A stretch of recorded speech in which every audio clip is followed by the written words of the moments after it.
दोस्तों, हाल ही में खत्म हुए ऑपरेशन सिंदूर ने पूरी दुनिया को भारतीय वायुसेना का वो रूप दिखाया है जिसकी कल्पना दुश्मन ने सपने में भी नहीं की थी। इस संघर्ष में भारत ने पहली बार बियॉन्ड विजुअल रेंज यानी BVR मिसाइलों का ऐसा आक्रामक इस्तेमाल किया कि दुश्मन को अपनी सीमा में घुसने से पहले ही मौत का मंजर नजर आने लगा। बॉर्डर पार करने की जरूरत ही नहीं पड़ी, यहीं से टारगेट लॉक किया और आसमान में ही दुश्मन के मंसूबों को धुआं धुआं कर दिया। भारत के एयर ऑफेंस और एयर डिफेंस दोनों की एक तरह से वॉर टेस्टिंग हो गई। लेकिन दोस्तों, जीत के इस जश्न के बीच एक बहुत बड़ी और कड़वी सच्चाई भी निकलकर सामने आई। संघर्ष खत्म होने के बाद रक्षा विशेषज्ञों और सरकार ने महसूस किया कि हमारे पास मिसाइलें तो अपनी हैं, रडार अपने हैं, लेकिन हमारे फाइटर जेट्स का दिल यानी उनका इंजन आज भी विदेशी है। ठीक इसी वक्त सोशल मीडिया पर #फंड कावेरी इंजन ट्रेंड करने लगा। देश का हर नागरिक सरकार से अपील करने लगा कि भारत के अपने कावेरी इंजन को पुनर्जीवित किया जाए। आखिर 1986 में शुरू हुआ यह सपना 40 साल तक क्यों अधूरा रहा? वो कौन सी अदृश्य ताकत थी जिसने बार बार इस मिशन को फेल कराया? और अब 2026 में भारतीय वैज्ञानिक अचानक कौन से बड़े एक्शन में आ गए हैं? चलिए इस गहरी साजिश और तकनीक के चक्रव्यूह को डिकोड करते हैं। लेकिन वीडियो में आगे जाने से पहले अगर आप भी ये मानते हैं कि अब समय आ चुका है जब भारत को जेट इंजन के तकनीक के बारे में गंभीरता से सोचना चाहिए और हमारे वैज्ञानिकों फुल सपोर्ट करना चाहिए, तो इस वीडियो को लाइक करें और कमेंट बॉक्स में जय हिंद जरूर लिखें। याद रहे, जय हिंद कहना हम सब के लिए गर्व की बात है। दोस्तों, आजादी के बाद से भारत ने तकनीक के क्षेत्र में ऐसे झंडे गाड़े हैं कि दुनिया देखती रह गई। पोखरण में हुए हमारे परमाणु धमाकों की गूंज इस्लामाबाद से लेकर वॉशिंगटन के व्हाइट हाउस तक सुनाई दी थी। हमने दुनिया का सबसे शानदार UPI पेमेंट सिस्टम बनाया जिस पर आज दुनिया रिसर्च कर रही है। हम चांद के साउथ पोल पर तिरंगा फहराने वाले दुनिया के पहले देश बने। लेकिन एक सवाल जो हर भारतीय के मन में चुभता है, हम रॉकेट साइंस में तो उस्ताद हो गए, लेकिन एक जेट इंजन क्यों नहीं बना पाए? आपको जानकर हैरानी होगी कि आज दुनिया में 9 देशों के पास परमाणु बम की तकनीक है, लेकिन जेट इंजन बनाने की मास्टर टेक्नोलॉजी सिर्फ 5 मुल्कों अमेरिका, रूस, फ्रांस, ब्रिटेन और चीन की मुट्ठी में कैद है। यह तकनीक परमाणु बम बनाने से भी ज्यादा जटिल और गुप्त है। इस दीवार को तोड़ना भारत के लिए सिर्फ एक वैज्ञानिक चुनौती नहीं, बल्कि एक अस्तित्व की लड़ाई बन चुका है। क्या यह महज एक संयोग है या फिर दुनिया की महाशक्तियां जानबूझकर भारत को इस एलीट क्लब से बाहर रखना चाहती थीं? जैसा कि आपको पता है, जेट इंजन की टेक्नोलॉजी सिर्फ 5 देशों के पास क्यों है? इसका जवाब 2 कड़वे तथ्यों में छिपा है। पहला है इसका कूटनीतिक महत्व और दूसरा इसकी अत्यधिक जटिल तकनीक। जो देश इस तकनीक को हासिल कर लेता है वह इसे अपनी तिजोरी में बंद करके रखता है। इसे इंजन डिप्लोमेसी कहा जाता है। जिस देश के पास इंजन नहीं है उसे हमेशा आपूर्तिकर्ता देश के नखरे उठाने पड़ते हैं। उदाहरण के तौर पर अमेरिका को ही ले लीजिए। वहां international traffic in arms regulation जैसा सख्त कानून है। इसके जरिए अमेरिका अपनी डिफेंस कंपनियों को कंट्रोल करता है। इस कानून में ऐसे प्रावधान हैं कि अगर युद्ध के समय अमेरिका चाहे तो वह भारत को जेट इंजन के स्पेयर पार्ट्स देने से मना कर सकता है। जरा सोचिए, युद्ध चल रहा हो और हमारे फाइटर जेट्स सिर्फ इसलिए जमीन पर खड़े रहें क्योंकि उनका इंजन या कोई छोटा सा पार्ट अमेरिका ने रोक दिया है। ये राष्ट्रीय सुरक्षा के लिए एक भयानक सपना है और भारत अब इस निर्भरता को खत्म करने के लिए आर पार के मूड में आ चुका है।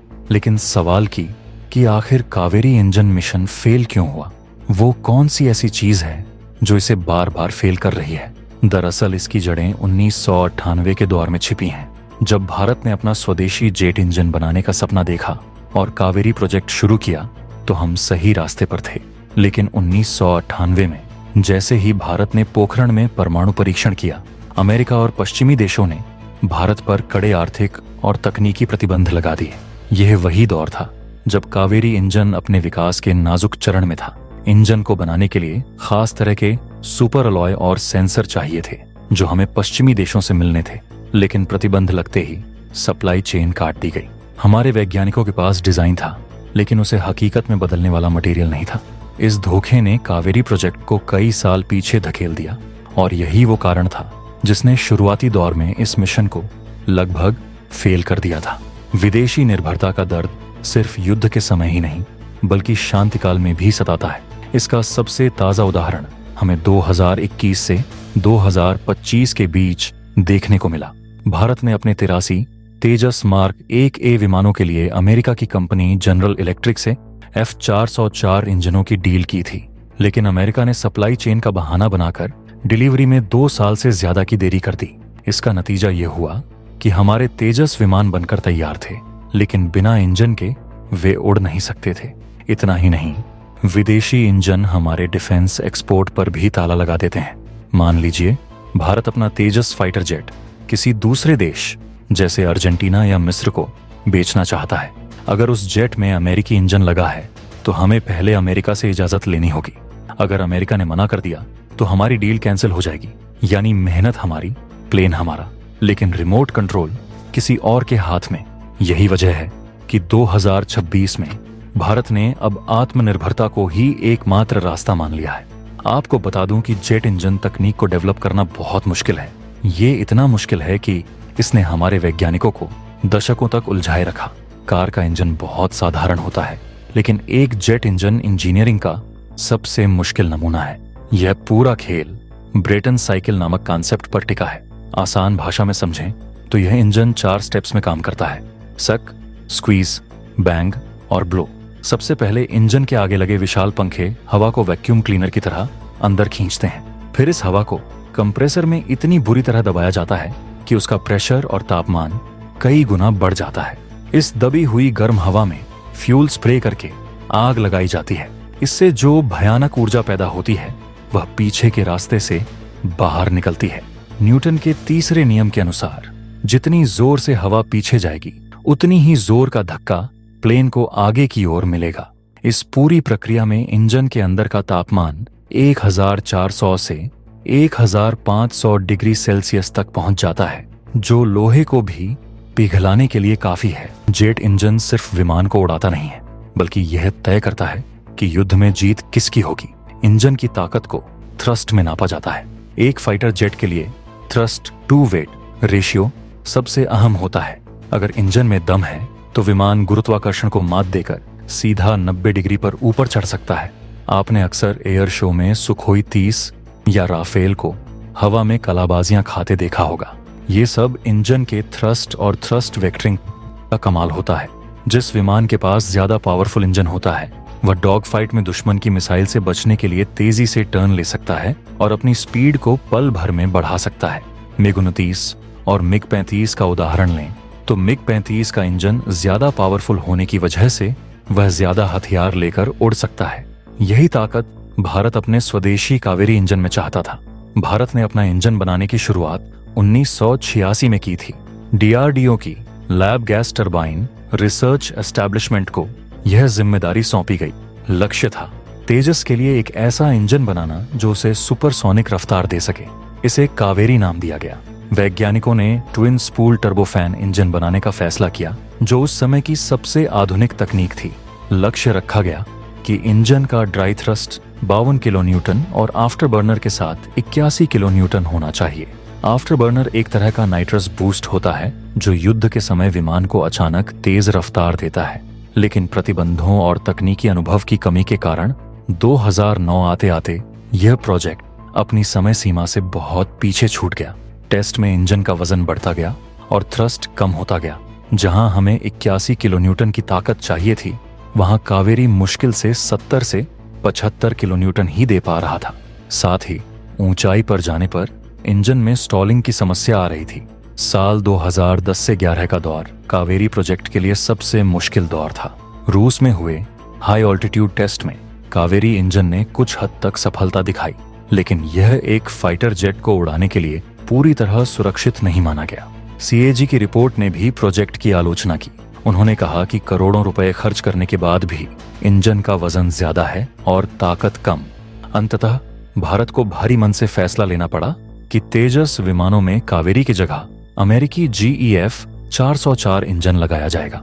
यह भारतीय वैज्ञानिकों के लिए एक बड़ा झटका था। आलोचकों ने कह दिया कि भारत कभी अपना इंजन नहीं बना सकता, लेकिन वे यह भूल गए कि विज्ञान में फेलियर नहीं होता, सिर्फ फीडबैक होता है। हमारे वैज्ञानिकों ने हार नहीं मानी। उन्होंने उस अधूरे इंजन से मिले डेटा को संभाल कर रखा, क्योंकि उन्हें पता था कि वक्त बदलेगा। आपको बता दूं कि अब 2026 में वह वक्त आ गया है। जिस कावेरी इंजन को दुनिया ने फेल मान लिया था, वह अब एक नए अवतार में वापस आ चुका है। डीआरडीओ ने अपनी रणनीति बदली। उन्होंने महसूस किया कि अगर यह इंजन फाइटर जेट के लिए थोड़ा कम पावरफुल है, तो इसे मानव रहित विमानों के लिए इस्तेमाल क्यों न किया जाए। भारतीय वैज्ञानिकों ने कावेरी इंजन से आफ्टरबर्नर हटाकर उसका एक ड्राई वर्जन तैयार किया। ताज़ा रिपोर्ट्स और 2026 के अपडेट्स के मुताबिक इस ड्राई कावेरी इंजन ने भारत के गुप्त स्टील्थ ड्रोन घातक के लिए सभी टेस्ट पास कर लिए हैं। यह 46 से 48 किलोन्यूटन का थ्रस्ट जनरेट कर रहा है, जो एक भारी भरकम स्ट्राइक ड्रोन को उड़ाने के लिए पर्याप्त है। यह भारत की पहली बड़ी स्वदेशी जीत है। जो इंजन कल तक एक बोझ माना जा रहा था, आज वह भारत के सबसे घातक हथियार का दिल बन चुका है। लेकिन कहानी सिर्फ ड्रोन तक सीमित नहीं है।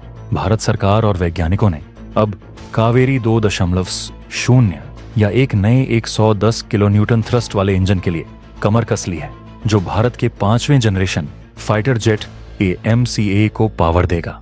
2026 में भारत ने अपनी रणनीति को पूरी तरह स्वदेशी से बदलकर स्मार्ट पार्टनरशिप कर दिया है। हम अब फ्रांस की साफरान और ब्रिटेन की रोल्स रॉयस जैसी कंपनियों के साथ मिलकर इंजन की कोर टेक्नोलॉजी पर काम कर रहे हैं। लेकिन शर्त यह है कि IP राइट्स भारत के पास रहेंगे। साथ ही अमेरिका के साथ हुई GEF 414 इंजन की डील के तहत अब भारत में ही 80% टेक्नोलॉजी ट्रांसफर के साथ इंजन बन रहे हैं। इससे हमारे वैज्ञानिकों को वह क्रिस्टल ब्लेड टेक्नोलॉजी और मेटलर्जी सीखने को मिल रही है, जो अब तक हमसे छिपाई गई थी। तो दोस्तों, कावेरी इंजन का सफर हमें सिखाता है कि गिरकर उठने वाले को ही बाजीगर कहते हैं। जिस प्रोजेक्ट को दुनिया ने खारिज कर दिया था, आज उसी की बदौलत भारत अपने खुद के स्टील्थ ड्रोन बना रहा है। रूस, अमेरिका और फ्रांस इसलिए सफल हुए क्योंकि उन्होंने दशकों तक रिसर्च में पैसा बहाया और फेलियर से डरे नहीं। भारत भी अब उसी रास्ते पर है। आज कावेरी ड्रोन उड़ा रहा है, कल उसका उन्नत संस्करण हमारे फाइटर जेट्स को उड़ाएगा। जब हमारे आसमान में उड़ने वाले विमानों के इंजन पर मेड इन इंडिया लिखा होगा, तब मंजर कुछ और ही होगा। दोस्तों, भारतीय वैज्ञानिकों के इस कभी न हार मानने वाले जज्बे के लिए एक लाइक तो बनता है। आपको क्या लगता है, क्या भारत अगले 5 सालों में अपना फाइटर जेट इंजन पूरी तरह बना लेगा? अपनी राय कमेंट बॉक्स में जरूर बताएं। अगर आपको यह वीडियो पसंद आया हो तो इसे अपने दोस्तों के साथ शेयर करें और चैनल को सब्सक्राइब करना न भूलें। जय हिंद, जय भारत।